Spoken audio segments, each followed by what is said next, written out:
What's up guys, welcome back to the channel. And this has been a pretty big week of running. We had the New York City Marathon just yesterday. Now of course I know there was a boatload of other races out there, but I want to know, because this is the weekly running and training vlog where I want you to tell me about your week of running if you raced. Especially if you raced the New York City Marathon, I want you to tell me all about it in the comments below. But that's not it. Before we get into my weeks of training, I want to talk to you about an article I saw in the New York Times, and it was about reframing our expectations when races don't go our way. Now, loads of us are going to be racing over the next couple months. The weather is nice and cool, it's prime racing weather, and even if you're not a winter racer, just because the weather's too cold, you are probably going to be racing in the spring. So in this video, we're going to be talking about how we can reframe our minds when we don't meet our goals. And as experienced runners, we all know if we're racing, we're supposed to set an A goal, a B goal, and a C goal. That way we can shift our goals as things don't work out for us along the way. But what happens if you don't meet your C goal? Well, that's what this article in the New York Times discusses. And of course, I will link to it in the show notes below. So if you want to go ahead and read through it after, be my guest. So this article throws out some pretty big names. We're talking about Ryan and Sarah Hall, and they say how they have dealt with disappointment. So most recently, Sarah Hall ran the Chicago Marathon,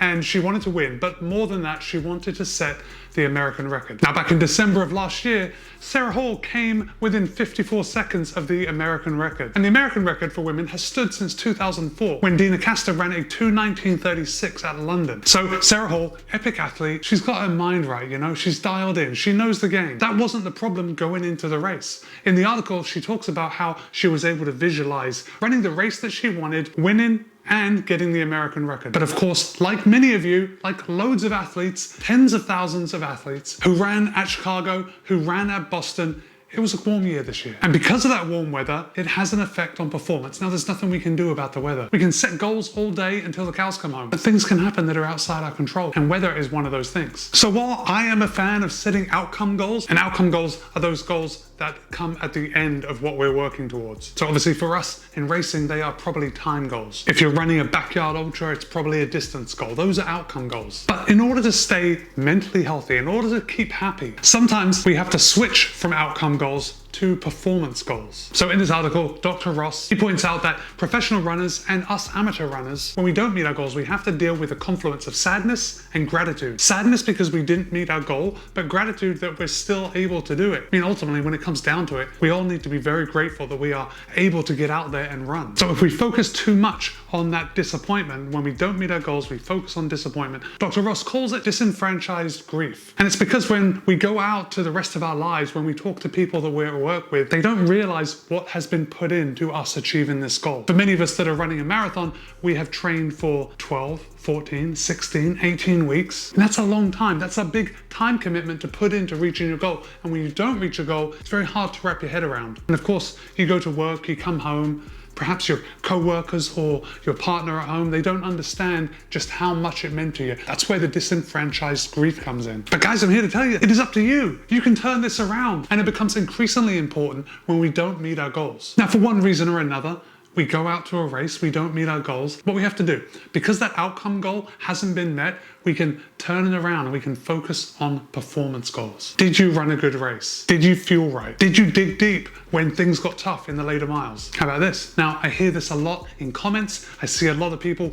putting on their own social media. They ran a PR, but they still expressed disappointment because they didn't meet the goal that they wanted. Whether that was a BQ time or just some other arbitrary goal. But they still ran better than they ever have before. Now, if that isn't a reason to focus on performance goals and to see the good in what you've done, I don't know what is. So I've had a lot of races like this where I've been able to turn it around, but the one that sticks in my mind the most was from the Palm Beach Marathon back in 2017 or 18. It was such a hot day, and I took off and I was running well, but it was so hot. It must have been in the upper 70s, low 80s. And by about mile 20, I started having to stop at the aid stations in order to drink, just to get enough liquid in. So of course there were aid stations every mile, mile and a half, but it was so hot and I was so dehydrated that I couldn't get from one aid station to the next. And of course those thoughts are going around your head. What's the point? Why don't I stop? This is really difficult. I'm thirsty. I'm not feeling well. And while it was effectively, feeling wise, a pretty miserable race, when I got to the end, I realized that I had overcome all those doubts. I had overcome all those little voices in my head telling me to stop. And because of that, even though I didn't run a time that I was particularly proud of, I was really proud of my performance because I was able to dig deep. I was able to make the right choice, stop and drink more, and then carry on to achieve my goal. And let's be honest, guys, the ultimate goal is finishing that race. This is what I want from you. Apart from hearing about your week of running, your successes, your setbacks, I want to hear ways that you have focused on performance goals. Let's take outcome goals out of the equation. We're all different. We can all make different outcome goals depending on the day of the week, but performance goals. I want to know what makes you happy. What performance metric makes you happy? It could be maintaining a high turnover, could be relaxing your shoulders, could be like me at Palm Beach, pushing through when things got really tough. Go ahead and let me know in the comments below. I'd be interested to see how many different answers we can get. Well guys, I actually had a pretty good week running. It was a lower mileage week for me this week. Started off on Monday with 7.46 miles, very easy, and as I say every week, I enjoy taking it easy on Monday. Just cruising miles to get my body ready for the week. Tuesday was a workout day. Now moving along in this marathon training program. So Tuesday I ran 9.24 miles and I did 3 2-mile intervals. And between each of those intervals, I had a 4-minute break. I say break, I mean recovery. I was still running, I was just running slower. And that went pretty well. Now on Tuesday, I have to say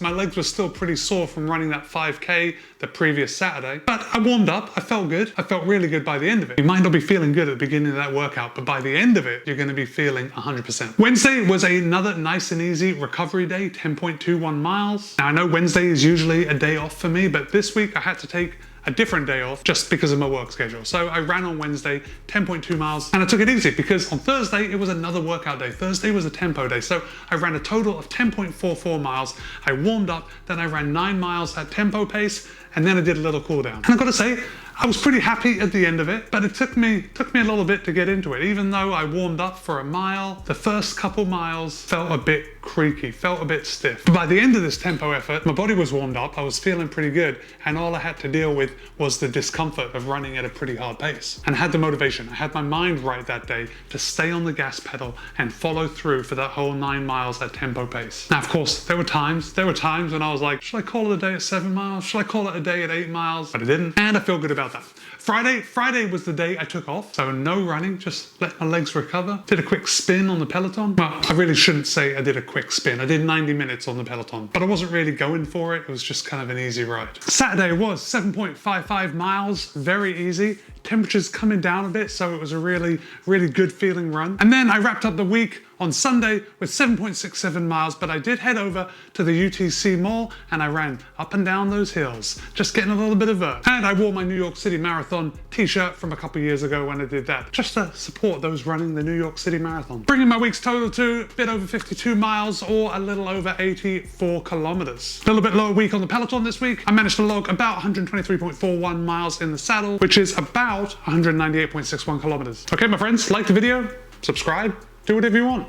Be kind, be happy, run well. See you in a couple of days.